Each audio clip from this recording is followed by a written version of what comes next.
So if I could welcome you to the WOW series here. I'm Doug Temkin from the English department here, and this talk today is part of the WOW series, Writers on Writing, that brings nonfiction writers here, since most of the writing that you do in college is nonfiction writing.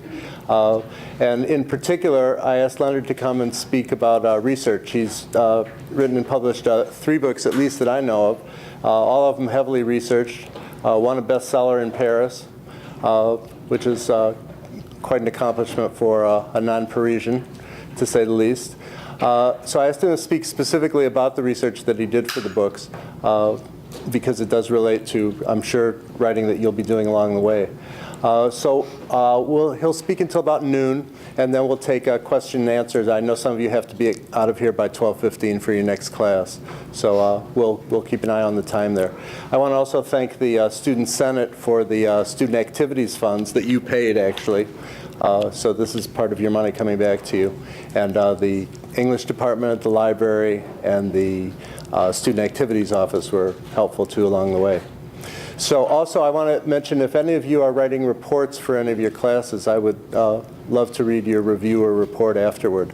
So I have a mailbox in the Language Arts building here. If you want to drop off a copy of it, I'd appreciate it. So I'll let Leonard introduce himself and his books. He does have his books here.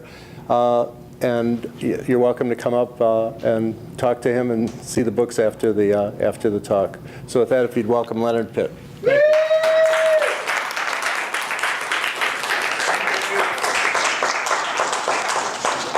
Thank you. It's a great pleasure to be here. Give you some background. I'm honored to be here because you don't know who I am. I could be the most boring guy in the world. And so you came here on good faith, and I thank you for that, and I hope I don't disappoint you. We're going to talk about research. First of all, you have to know, I was born in Detroit, Michigan. I went to public school, and I was an utter failure. I never went to college. I'm really self-taught. The only thing I had working for me was a tremendous sense of curiosity. And I really wanted to know about certain things. And I had and I still continue to have an ability to follow my nose. But I did terrible in grade school. I failed everything. I was always in summer school. I never did the cap and gown because my senior year I failed chemistry, and I was doing summer school chemistry to make up.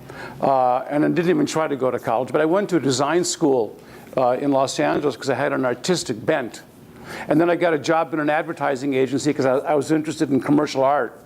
And once I got into that, we're talking, this is ages ago, this is the 1960s, I got a great job in one of the biggest agencies in the country. And when I saw how horrible it was, and I was so disappointed at the depraved and deprived reality of the advertising world and what I felt they were trying to foist upon the world to convince people to buy things they didn't need, I said, I've got to get out of here. And I went to Europe.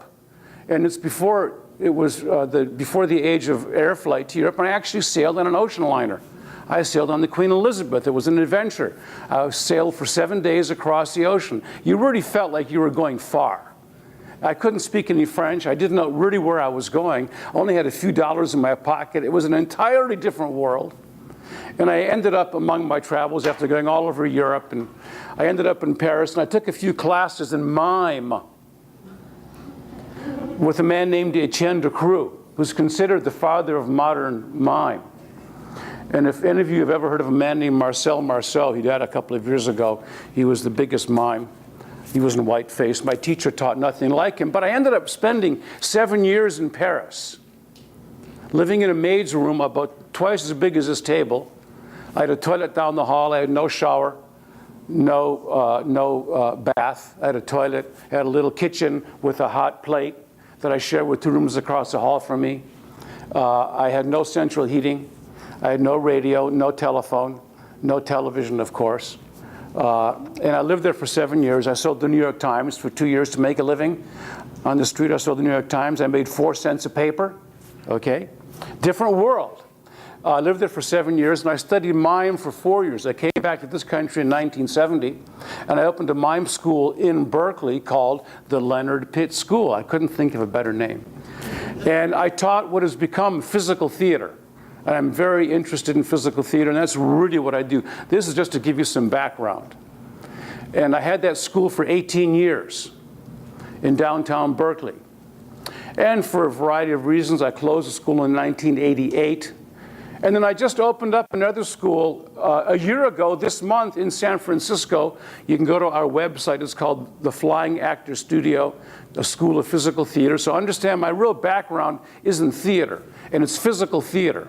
It's about how to move your body in an expressive way. Because if you're on the stage, you're in the movies, or even doing any kind of TV, all those people who you watch who look like they're being totally natural, there's nothing natural about what they're doing. Everything is a choice. So when someone's very emotional and they're not moving their arms, it's because they know to move their arms on a TV screen, it's too much. Or at the end of the news, when they say, see you at 11, and they don't blink their eyes, that's a choice not to blink their eyes because they know it's going to be too big.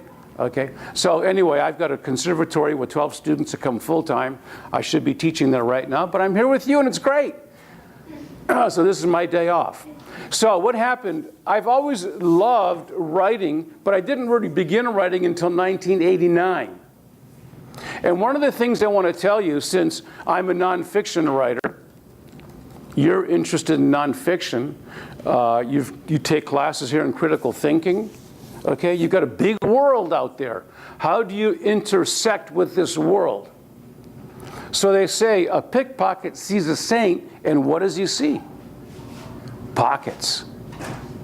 We're all trained to see in certain ways. And out of that huge world out there, depending on how you're brought up and your education, out of this whole world, you're going to see this and you're going to miss all this. Or maybe you're going to see this. So my point to you is to leave yourself open. Be curious, ask questions, follow your nose, and don't be afraid to appear stupid. My teacher, Etienne Decroux, one of the great classic films of all time is a film called The Children of Paradise. It's in French. It's a 3-hour film. And my teacher's in the film, that's why I mentioned it, if you're ever curious. See a great film, you can see him. But when he was a young man and he really created the modern mime in the 1920s and 30s. And he said to us as students, the first original thought he had was when he understood he mustn't be afraid to seem unintelligent. Because if you're afraid, then you're not going to ask questions. And you have to be ready to ask questions and to search. So in 1989, I was walking through a bookstore. Anyone know what a bookstore is? Anyone? You buy books in bookstore? You off Amazon? Okay. Okay, I want to write a piece called An Ode to the Bookstore. Okay? I've bought lots of books online. It's good. But you want to keep your world big. You want to keep your world big and broad. And you'd like experience you have here, hopefully it was good enough that it'll intersect and it'll feed you over here. So all the years that I studied graphic design, I went to a great high school. Lucky me. I went to high school, there were only 2 of its kind in the country then. Whereas if you had an interest, like I had an interest in art, and you majored in that subject like a college, and then had your academics around it. So I did well in my art classes, but as I say, I failed all my academics.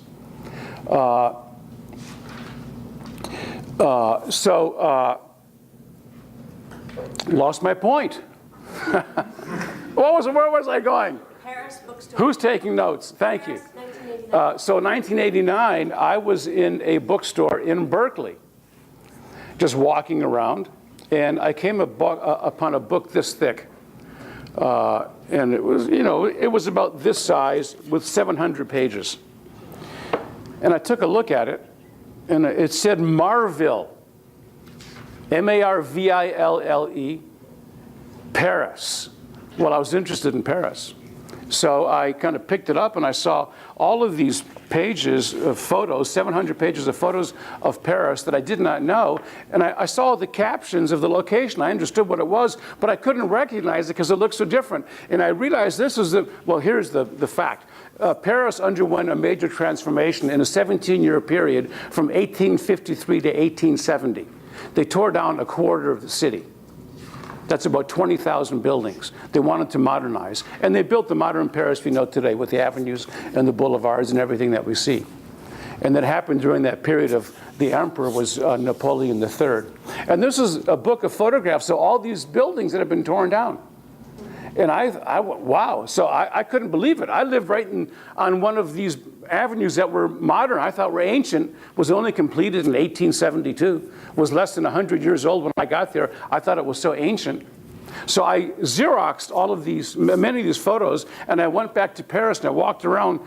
And again, I'm following my nose. I didn't know where I was going. And sometimes you have to accept the fact that you're going to follow your nose. You don't know where you're going. You don't know what the payoff is. That's okay. And I walked around with these pictures and I was looking for the spot where this photographer stood in 1864 to take this picture. Where did he stand? Because a lot of it, so maybe there's just a shred left, a balcony. Oh, wow. Whoa, look at that. Oh, it was stunning. And I went from block to block with these photos, and eventually that turned out to be this book. Now understand, I never went to college. For me to write a book, I mean, it was a big deal for me. So I wrote the book, and I had no sponsorship. I had no contract. I didn't have anybody who said, Leonard, here's an advance of 10 cents. Go ahead and write your book. I just did it because I was hungry to know. And as someone once said, if you want to learn about something, what do? You write a book. Then you learn about it. So I didn't know anything about it. Okay, just so you know, I wrote this book. A small moment of great illumination, searching for Valentine Greatrakes, the Irish healer. I'll talk about this in a minute. This is about a little corner of Irish history from the 17th century. I knew nothing about it. I spent 8 years researching it. Here's the book. We'll get to that in a minute. So I wrote this book. And what I did is I had all these photos, and I worked out 4 walks. And you could take this book to Paris, and you stand there and you go on a walk from corner to corner. Here's a picture of what it looked like before, and here you see what it is today. Or sit at home, and I got all the pictures of today in here. And there's hundreds of photos in the book. And once I had compiled these 4 walks, and what I didn't bring today, but I wanted to bring you the mock-ups, and it would stand about this high. And each one is like this. There's probably 50 of them. You do mock-up after mock-up after mock-up, getting the order right. And I couldn't find a publisher here. And I was talking to a friend of mine in Paris, how difficult it was. And she said, well, and I told her, I have no one to talk to. I'm not part of a university. I'm not part of a department. I have no colleagues. I'm just a lonely guy working on my own. I have no one I can discuss things with. And it's great when you meet some people, maybe they disagree with you. And you're right, but you don't know how to express it, and they challenge you, and you go back and say, damn, I'm really going to think this through so I can express that idea well. And it leads you to other things. And this woman told me, you have no one to talk to. Call Alexander. He was a real scholar, young guy in his 30s. And I was really afraid to call him because he was a published author. And when I dialed his phone, it was almost like I was dialing it like this. I had to force myself to dial the phone. And he said, hello, who are you? What's your name? You doing what? Uh-huh. You want to what? You want to meet? Well, I'm really busy. Well, I don't know. I can't give you more than 15 minutes. What? Oh, okay. 2 o'clock at the cafe. So I hang up the phone. I mean, I'm very intimidated by those people. I mean, he's published lots of books. So we met at the cafe, and I showed him my mock-up, and we spent 2 hours together and became great friends. He said, how come nobody's thought of this before? So I'm quirky enough that I have a view of things that's a little bit outside the box, and no one has quite thought of them before, okay? And a book like this took I spent 5 years working on this. I had to go to Paris twice a year. You can feel my pain. On my own dime. Okay. Luckily, I had friends I stayed with. Didn't cost me a lot. I had all my freaking flyers, my miles to pay for the trips. And I'd work hard. I wouldn't go to a movie, didn't go to the theater. I'd work all day. I'd trudge the street, sit in the archive, sift through thousands of photos, get back home. At night, I had to collate what I was doing after 5 years.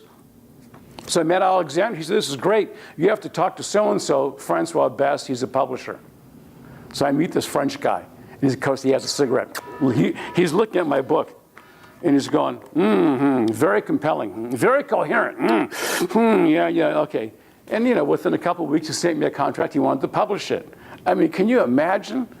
I mean, the thrill. And I tell you, well, if you read yourself in French, you go, hey, I sound pretty smart.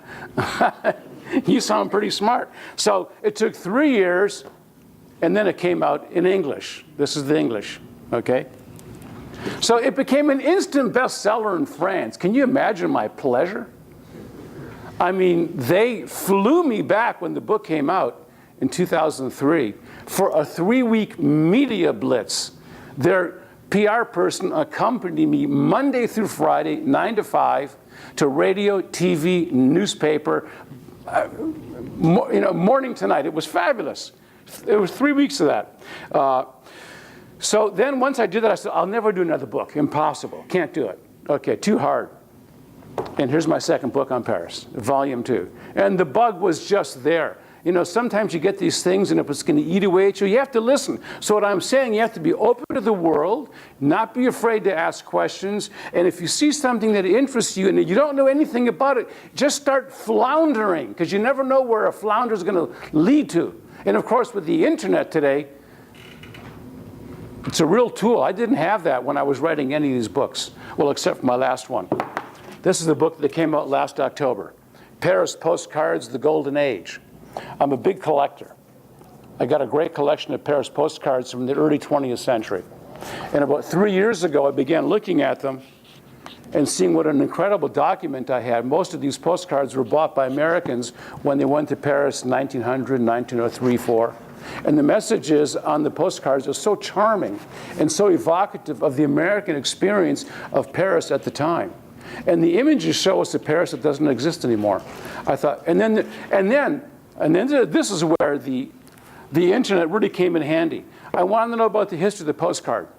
I mean, something so banal. When's the last time any of you sent a postcard? Yeah, well, of course.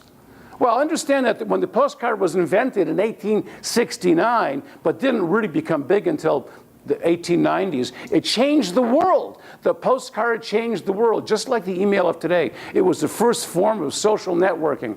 It became a world craze. It was a phenomenon. In France, at the height, the golden age, say 1890 to 1914, they were producing 1 million postcards a day. In France alone, a day. People would mail them, people would collect them. Everything was being photographed for postcards. So I had no idea. And I thought, oh, God, go to Wikipedia, history of the postcard. And they gave a little history. And then down at the bottom, and I encourage you, footnotes are really crucial. And footnotes are like the hanging vines on trees in the jungle. And they'll take you from this tree to that tree. And you get on that tree and there's another footnote, that vine, and you swing over here. And that was my experience to a large extent with this book, Irish history. But here, so I went down to the bottom of that Wikipedia page on the history of the postcard, and I saw an article in French about the history of the postcard in a book from like 1880, 1890 on the history of the French postal system. And I clicked it and it took me right to that book. This is what's amazing. And it took me to Google and to that page. The book is like 700 pages. To think somebody scanned this book from the 1880s, 700 pages. How could they know that it meant so much to me? And really changed my life because I got a book out of it. I wanted to thank them if I could. And here was on page, out of a 700-page book, on page 626, in the book on the history of the French postal system, there's a whole thing on the history of the postcard in France, all the history there. And that led me from one thing to another in the history, saw how interesting it was, and I thought, people have to know this. They had to rethink. There were lawsuits for defamation out of the postcard. Could you believe? Of course. If you were my plumber and I didn't like you, I'd send a postcard to you or somebody else. And I'd write on it, Joe's a lousy plumber. Well, is that libel? It's not meant for anybody to see it. Because a postcard goes through the mail with all the same rules and regulations as a closed letter. It just so happens that it's open, but you're not supposed to see it. And the French administration sent out directives to everyone working in the postal system, don't read the postcards, because it was such a novelty. And there was a very big case in Western France in a little town where a priest wrote a very compromising postcard to a parishioner, a woman. and this young girl working in the post office, you know, they were going by the tens of thousands, and she just couldn't resist, and she just happened to pick up his and went, "Whoa, hey, Pierre, listen to this." And she started listening to what, you know, the priest said. "Whoa, cher madame, come visit me after blah, blah, blah, blah, blah." And it got broadcast around. He sued. The priest sued and he lost, and then he appealed and he won. But they had to redefine laws of defamation, libel, just much like the internet today. But it was that little footnote in Wikipedia that led me to that history and opening up that world, and I saw how rich it was, and I've got a long thing in here on the history of the postcard at the beginning.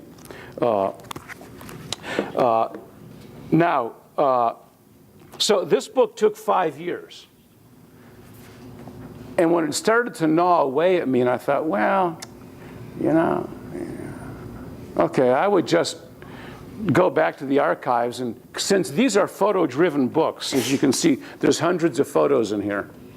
I need a lot of photos of a neighborhood to see if I can do something interesting about the history of it to show you the before and after. So one day I went into the archives and just sat down and sift through these photos, and they don't make it easy for you. You can only ask for 10 photos a day. And you might go through them in a minute, and you give them back. Can I get 10 more? No, I got to come back tomorrow. It drives you nuts. But then so I started working on the second book, and I thought, well, the first one took 5 years. I'll take 3 years. I got it down now. 7 years. Okay? You can't be frightened by that. This, 8 years. So what happened here? I'm saying, let yourself be open to accidents and go to bookstores. And what is the reason for a bookstore? I got into this book by that book I happened on by accident. By accident. That's the beauty. Let yourself open to happenstance, to serendipity. If you're sitting home and someone tells you about a book and you go to Amazon and you get it, that's all you see. You walk around a bookstore, you want to be stimulated. You want to have something poke you and prod you. You want to get out of your little rut, okay? So the origin of this book, I've always been very interested in the 17th century because I'm interested in how people think. And I know that the Western culture really took a big, big turn in the 17th century. Modern science, the modern world really came out of the 17th century. And I have a friend who's a professor at Cal Berkeley. He's Irish, Ian Boyle. He's like he's like the smart guy. Okay, went to Cambridge in England, taught at Harvard, taught Stanford, teaches at UC Berkeley, you know, history of science, that's his thing. So I actually hired him to formalize it, to meet at the cafe once a week and just talk to me about the 17th century. Give me things to read. Prod me. Prod me. Who's prodding you? Are you being prodded? If you're not, you're at a loss. Okay? And Ian gave me an article to read on 17th century medicine. And I was reading this article, and there was a footnote. And that footnote said, Valentine Greatrakes, a 17th century Irish healer. That's all. I'm going to repeat it. Valentine Greatrakes, a 17th century Irish healer. What a beautiful name. I later learned Valentine because he was born on Valentine's Day in 1628. Greatrakes, like a great rake, R-A-K-E. His family came from England, in central England, where there's a lot of mining of lead ore. And a rake is a fissure in the earth from which they mine lead ore. And there are great rakes, small rakes, big rakes. And in my research, we went back to central England and saw a mine called the Long Rake Mine. Anyway, so I saw that footnote, Valentine Greatrakes, a 17th century Irish healer, and I asked myself, wait a minute, it says healer, it doesn't say quack or charlatan. Did he really heal? And then the next day I ran into a friend of mine. Again, look at the serendipity. So I asked the question. I was really curious. Quotes. And the next day I ran into a friend of mine on this library.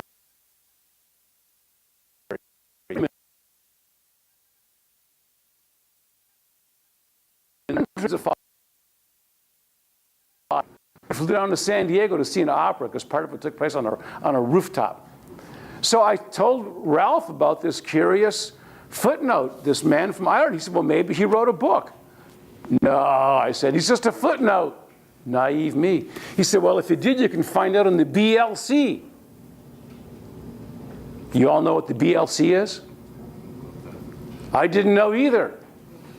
British Library Catalog. So Britain has a national library. Millions of volumes. They got a catalog list of all these books. Well, do I have to go to London to see it? No, they have it on campus here because we're in Berkeley. UC Berkeley. Oh, I would never step foot in there. I'm too intimidated by big libraries. Really? He said, well, I'm going there tomorrow. Come on. So we walk in there. We walk into and here's like 200 volumes, red-bound books, the BLC. So I zoom to the G's, pull it out. I go to Great Rakes. 5 listings. 5.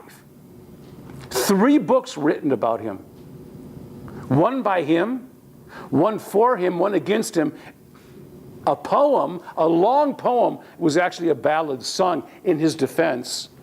And then a news article about him. I went, 5! So there are 3 books. Wow, I want to see these books. Well, one of them was at Stanford, the original, from 1666. So he became a healer. I won't give you the whole story, but he was a hands-on healer. It just came to him by accident. He wasn't searching for it. His wife was the healer in the neighborhood. She was like the doctor. This is before medicine as we know it today. And his wife knew all the herbs. And there was a disease called the King's Evil. And it would affect this part of the body with swelling and deformity. And you would live with it for a lifetime. When people were ill in the neighborhood, they would come and see his wife, Ruth. And he started hearing these voices saying, you can heal. And he said, he was very wealthy, didn't need money. He wrote, this voice hounded me. And finally, he walked in one day and he told his wife, I think I can heal the king's evil. And what did she do? We know that she laughed. She said, you're crazy. You're having a strange imagination. And a few days later, a neighbor came with his child, his son, who had the king's evil, and he wanted Ruth to treat the boy. And Valentine said, wait a minute, let me see if I can do him some good. To see if this voice I'm hearing, if it isn't the dictates of God's will upon my heart. Those are his very words. And the boy sat down and laid his hands on him, and a month later the boy was better. What can I tell you? So he started curing the king's evil. 6 months later, or 2 years later, he had another voice say you can heal, I forget what it's called, but it's kind of malaria. And then he had a third, he called them impulses. A third voice, 6 months later, you can heal. And he had a lot of success, a lot of failure. But what's interesting is he's very, very well documented. Very well documented. Does the name Robert Boyle ring a bell? Anybody? Science, chemistry? You go into those libraries where they have Descartes, Kepler, Copernicus up there, and Boyle's up there. Okay, one of the founders of modern science. So Boyle was dragged into a big controversy around Great Rakes in 1666, when Great Rakes was summoned to London by the king. Now think of that. The king wants to see you because he wants to have his royal physicians examine you because he had heard so much about him. And some people considered him a threat to both the church and the state. Is he for real? He had him come to London. And an enemy of Boyle's got him involved in this controversy. So Boyle had to examine Great Rakes, and he spent a lot of time studying him. And he ended up saying, yeah, he's doing it. And I've held letters in my hand written by Boyle,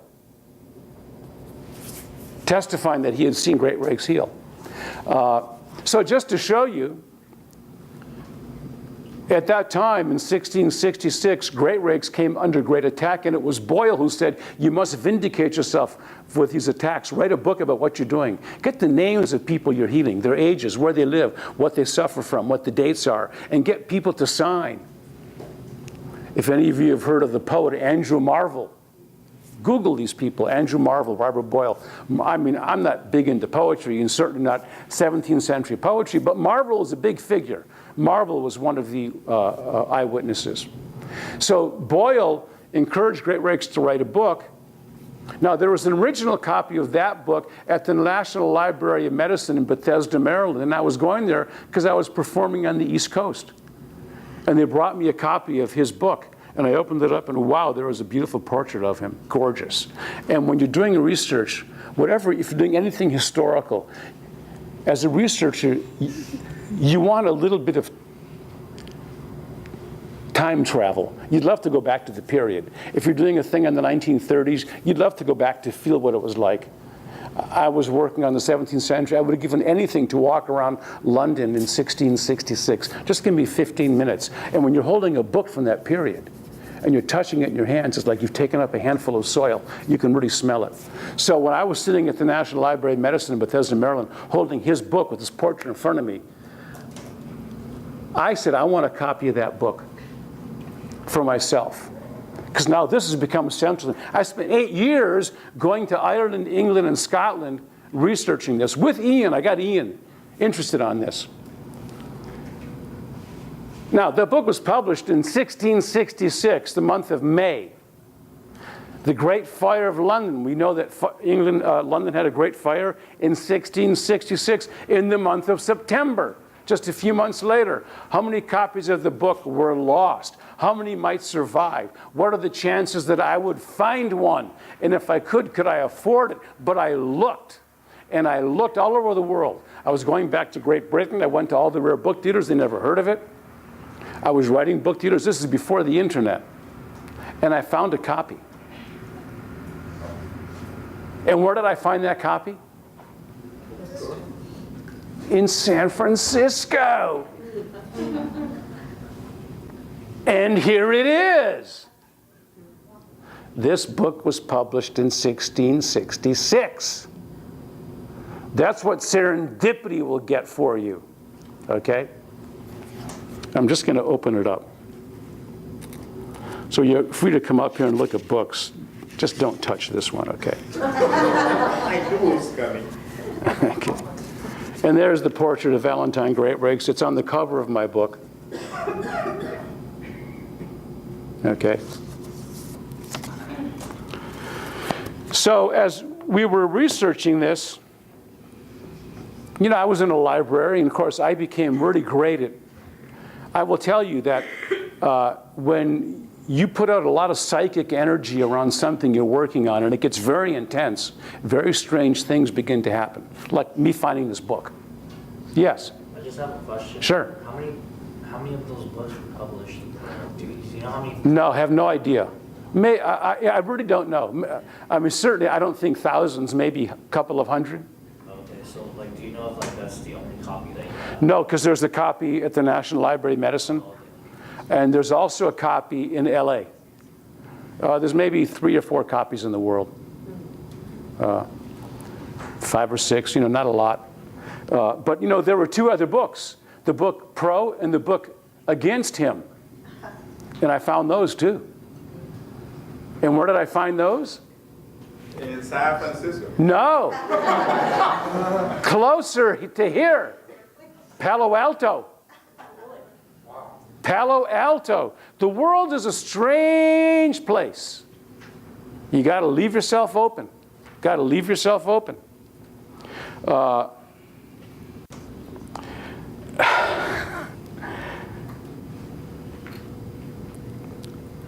This book, just so you know, took 17 years to get out.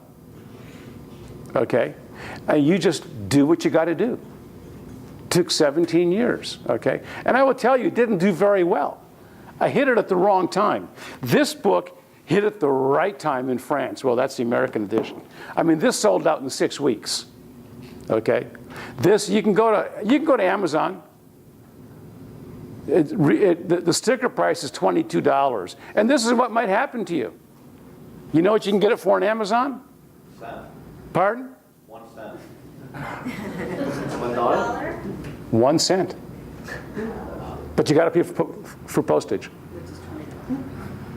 I saw it went down to 12 cents. Then I saw it for 8 cents. Now it's 1 cent. You know, what do I care? Because I had a great time. And, people have read it. There used to be, and now they're gone, there have been trade publications that focus on books, and they review books for libraries throughout the country. One is Kirkus, and the other was Publishers Weekly. And I know one, if not both of them, just in the last year have gone out of business. But this got a great review in both those books. But that's just that's fate. That's okay. No loss to me. Anyway, how are we doing on time? Okay, so I will tell you how experience intersects. I'm going to show you something. Watch me. What did I do? Okay. So in my language, I would say I rotated my head, because I'm a movement artist. Okay, I started years how to move my body with a certain awareness for being on stage, and I train people in that. That's called the head rotation, okay? This is an inclination. So in my business, if you're going to do the head rotation, you're going to do just the head, and you're not going to take along your chest. You spend a long time learning how to move one part of your body. So if I'm going to incline my head, I'm not taking along my neck. If I'm going to incline my head, I'm not going to rotate at the same time. See that? Okay? There's an appreciation for detail. Okay? So if I rotate my head like this, and then I'm going to do half the movement there, and I'll do half the movement there, and half, there, and half, there, and half, and half. Can you see that? You couldn't see it? Oh, if I stand closer? Can you see here? That you moved your head? Oh, yeah. You saw that? Yeah. Okay. So that takes control. You have to know where to focus your energy and your movement. All head movements come from the neck. If you play a stringed instrument, a cello, you take that cello, your body's not in a state like when you're sitting at the cafe, or like you're sitting right now. You take your instrument and you become, this fills with energy. You play a recorder, a flute, any musical instrument, your body possesses that instrument. And it's the same thing if you're a mover and you're working with a single part of the body, you localize your energy in a very precise, detailed way. My point is that when I was studying body movement, I spent 4 years working in a little tiny studio with a great master, learning how to move my body so I can move my arm. And you learn a lot of isolation.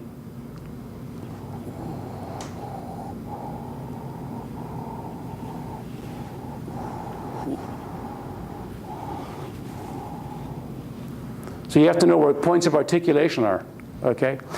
And the luck for me is that all that study of detail and that way of honing in my focus on something so precise, it really helped me in doing the work here. Because when you're doing historical research, you really need an eye for detail. Life is in the details. So in this book here, in these postcards, again, because I've got my own quirky way of approaching things, what I have done, in fact, here it is right here.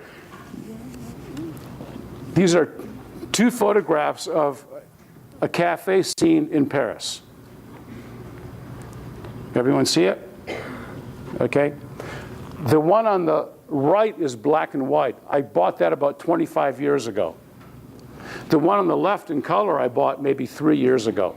And they look very similar. And when I bought the one in color, I thought, oh, there's the one I got in black and white. It's in color. That's nice. I took it home, and I was looking at it. And I had both of them, and I went, wait a minute, the guy in one, he's sitting like this. Over here, he's sitting like this. Whoa, they're different photographs. Whoa, amazing. And that's the first time I understood. Of course, these photographers go out. Now, he's taking that photograph from on top of a ladder. And many of these photos of the avenues, the boulevards, the cafes, the photographers with their big, bulky cameras that they're shooting on a glass plate, okay, to get the detail. They're on ladders, and I can judge the ladders are between 15 and 17 feet high. And they're tripod cameras, so they ladders. So and they're taking these ladders down a street. They're not extension ladders. A 17-foot ladder trundling down the streets of Paris on a cart. You really had to want to get the picture. So they would take more than one picture, and as it turns out, more than one picture ended up on a postcard. And then you begin looking at detail, and you see, oh yeah, in one, you look for all the differences, and of course, what you're trying to do is to figure out which one was taken first. How can you tell? Okay, so I've got another two. So I call that a sequential. I call that a sequential. And here's another two postcards of a street scene. And again, it's the same thing. There's the same photographer, the same shoot, the same day, a couple of minutes apart. And what no one, I'm sure, has ever seen in these, and you can't see it from where you are, and if we had slides, I would show it to you, but way down the, so here's the street, here's the sidewalk, and here's the front of the building, people on the street, on the sidewalk here. Way down the street here, there's an overhang over a door of a building, and there's a ladder on there, and there's a man on the ladder. And in this photo, he's at the top of the ladder. And in this photo, he's at the middle of the ladder. That's really interesting. What's he doing? And which one was shot first? So you really blow it up, you get, and it's tough to see. Well, everyone who's seen the details, and I show them the blow up, you're given very little information, but everyone agrees, in this one, he's going down the ladder because he's looking down. And as I said, when you put enough psychic energy around something you're working on, strange things happen. So I've got a bunch of these sequentials where I've got two photos, one taken after the other. I have them in here. And about 2 weeks after the book came out, I had this striking thought. Wait a minute, is it possible that there are three postcards with three images that were taken bang, bang, bang by the same photographer, same day, same shoot? No. Could I ever find one? And 3 weeks later, I found the third postcard from those two. And you blow it up. The man is there. The ladder's there. He's off the ladder. On the side, he's got his arm up and he's washing windows. And when you wash windows, where do you begin? At the top. So I see the order. I see what he's doing. Okay? But that I would have found that postcard, 10 days, 2 weeks after I had that thought. I'm telling you, when you put enough psychic energy out around something, strange things happen, like me finding this book. So I say, apply yourself. I'm curious. I want to know, in the work that you're doing, can someone tell me any areas of interest you have? Are you poking, digging, even for a project here in school? Anything? Okay, yeah. Addictive drugs, like different kinds of drugs. And how are you, and he said drugs, different kinds of drugs. And what are you doing around that? It's for psychology class. No, but are you writing a paper or what? Yeah, research paper. Okay. Well, you can imagine all the ways, there's lots of ways you can research that, obviously, short of doing the drugs. And some people would say you have to do the drugs, but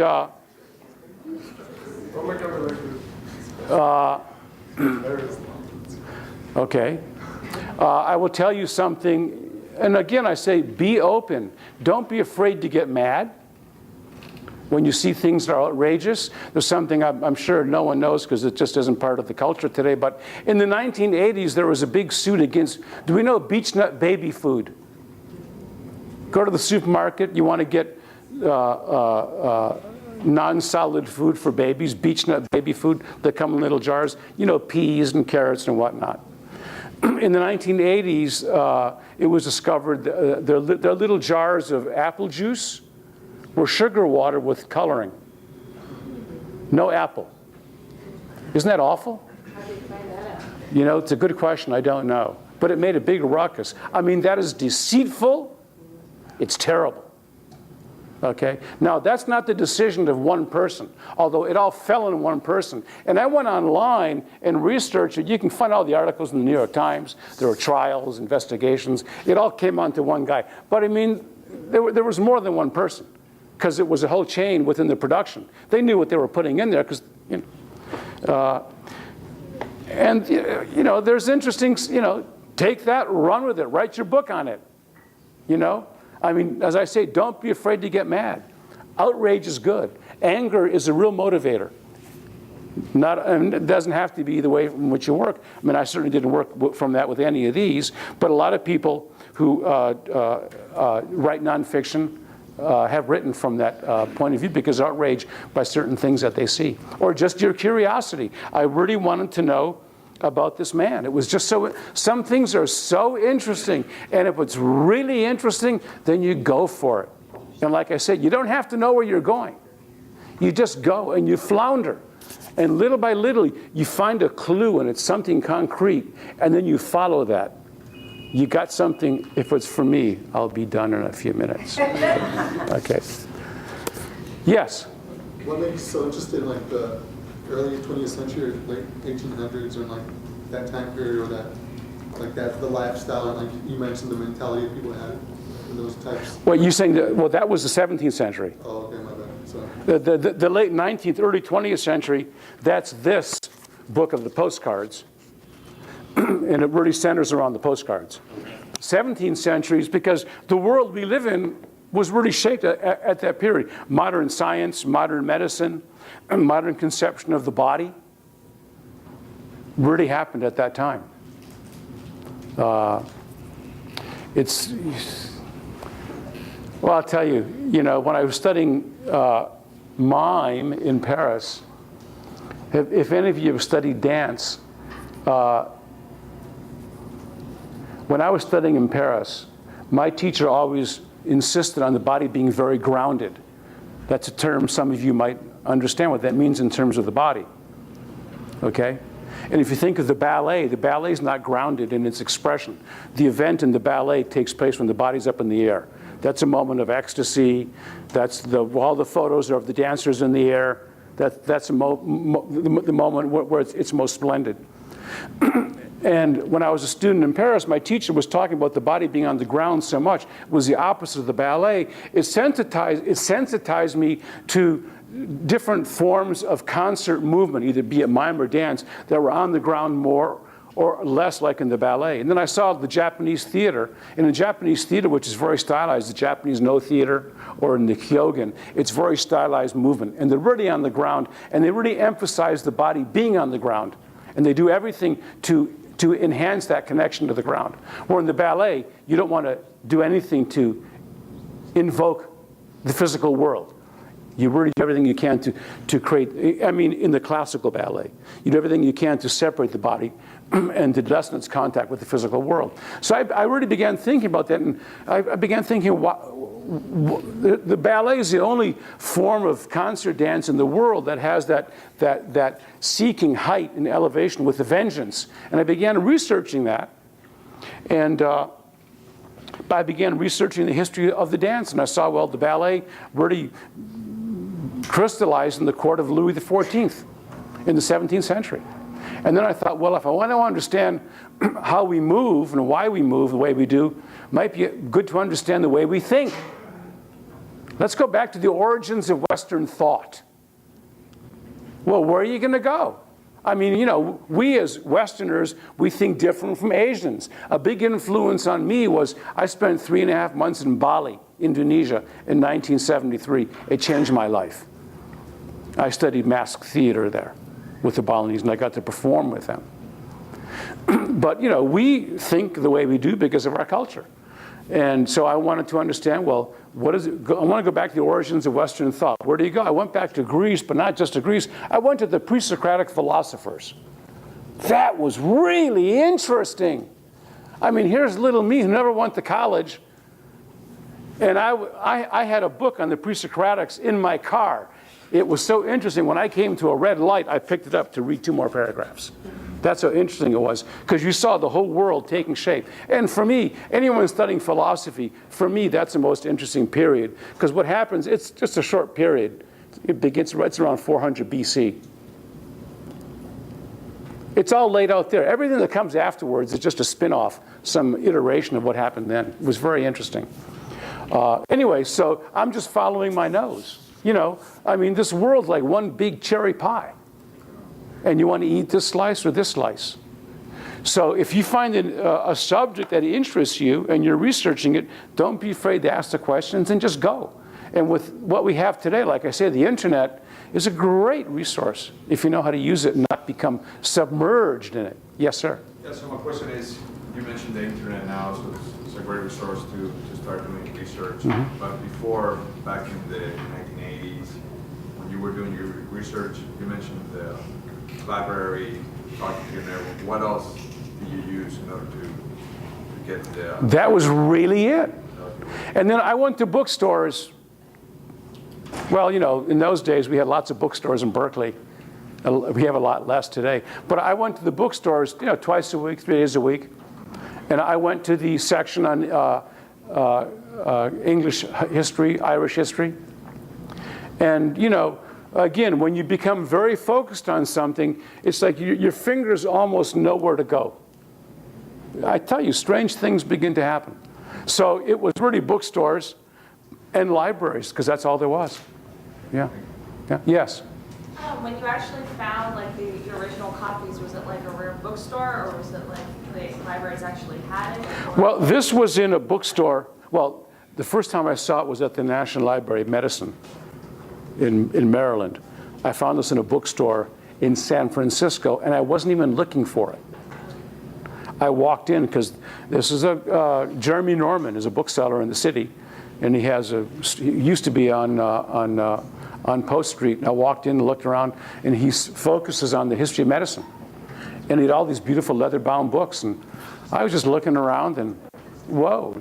And then he had a catalog, and I picked up his catalog. Oh, Stevie's got his catalog, and going through the page, there it was.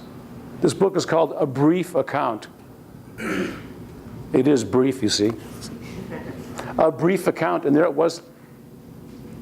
And I said, excuse me, but have you, he said, no, I'm sorry, we just sold it. But I think I have another copy. Come on. Okay.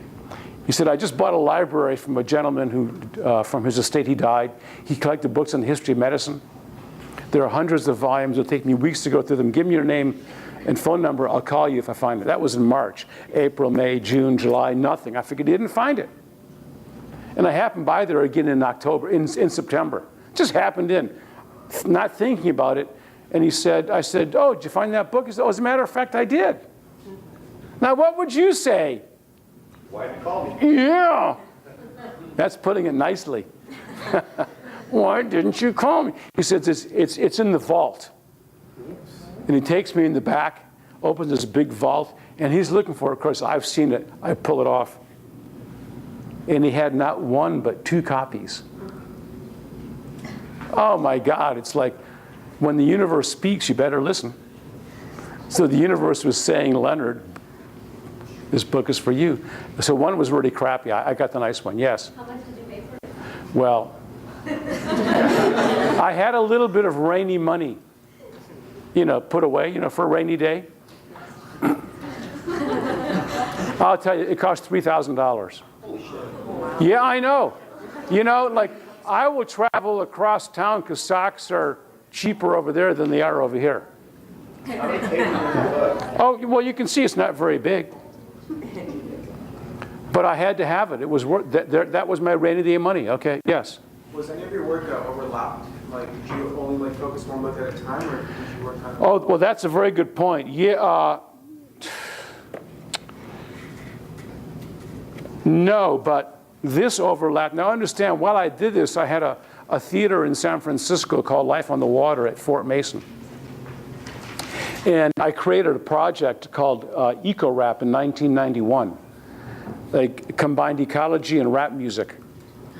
And what I would do is I would get a professional ecologist, and we would take young rappers, so-called youth at risk, from East Oakland, East Palo Alto, North Richmond, or San Francisco.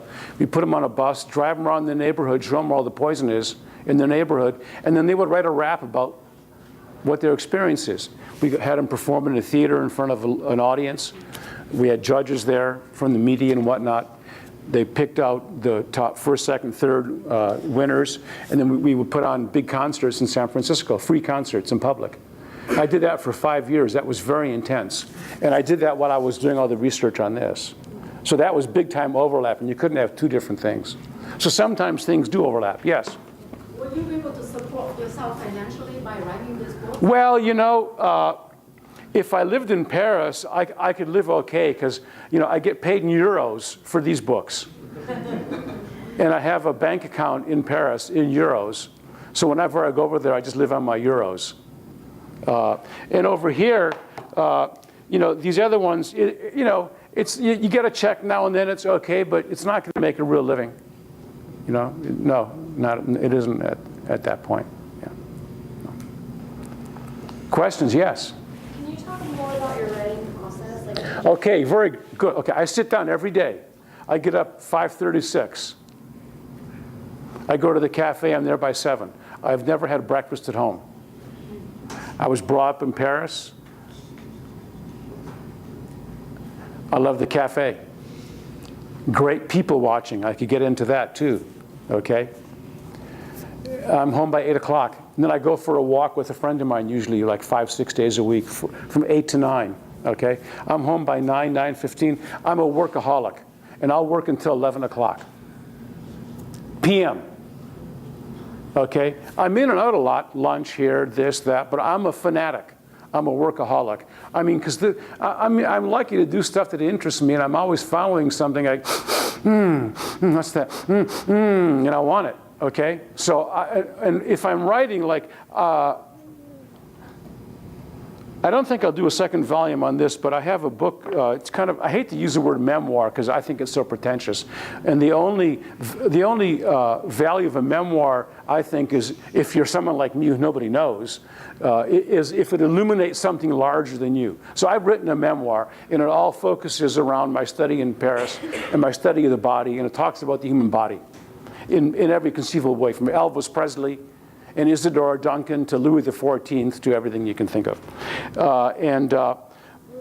When I'm working on things like that, or this, I often begin reading from the beginning, and I'll read right through as far as I've gone. Writing is rewriting. Writing is rewriting, and I'll write, and I'll read it the next day and go, oh, I wrote that? Jesus Christ. And I'll go and I'll change it. And I'll always looking to take out, less is more. If I can take out one word, great. Okay? The rhythm of a sentence is very important. If you're saying, and he went down to the store and he saw boots, coats, straps, backpacks, and magazines. If you're citing a number of things, for example. Well, if you got 4 or 5 items, different ways of ordering those 4 or 5 items are more interesting than others. Because you're looking for a rhythm.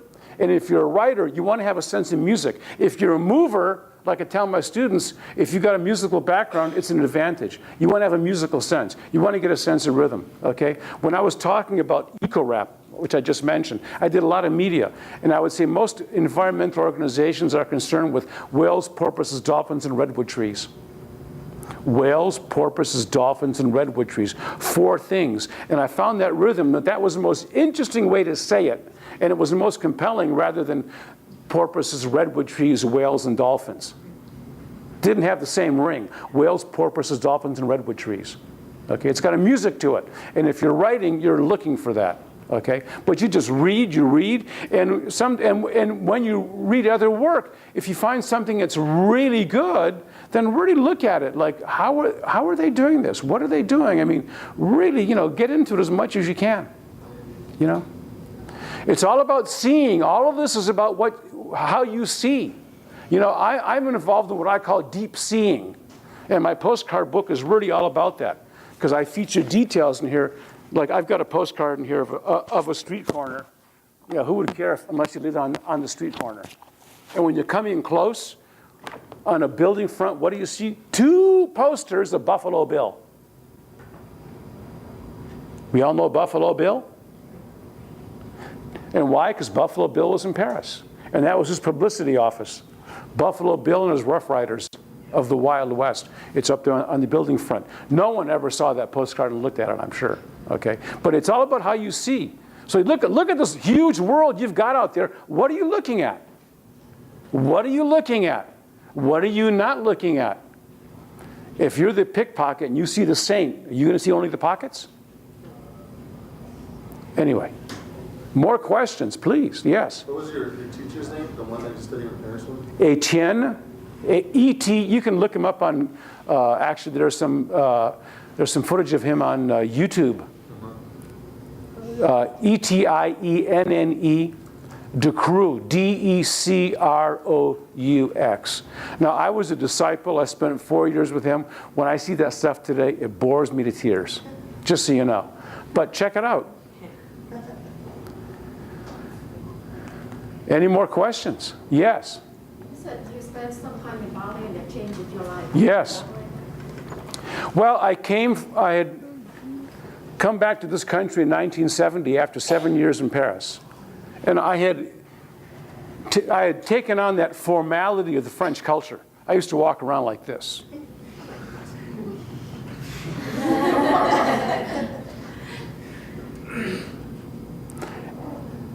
And when I was a kid, for example, I was Lenny.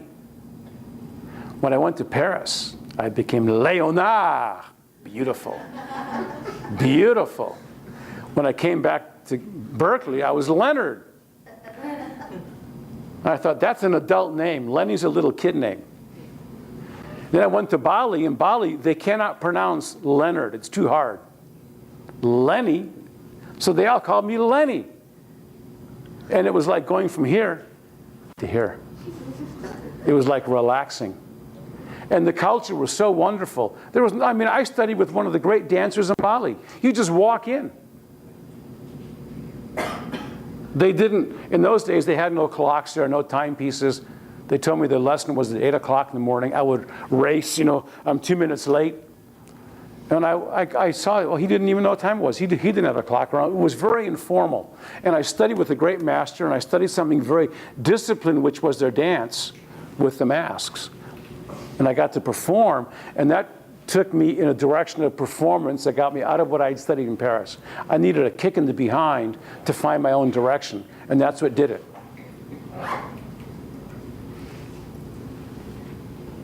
I think we're just at about it. So I thank you all very much. Thank you for coming.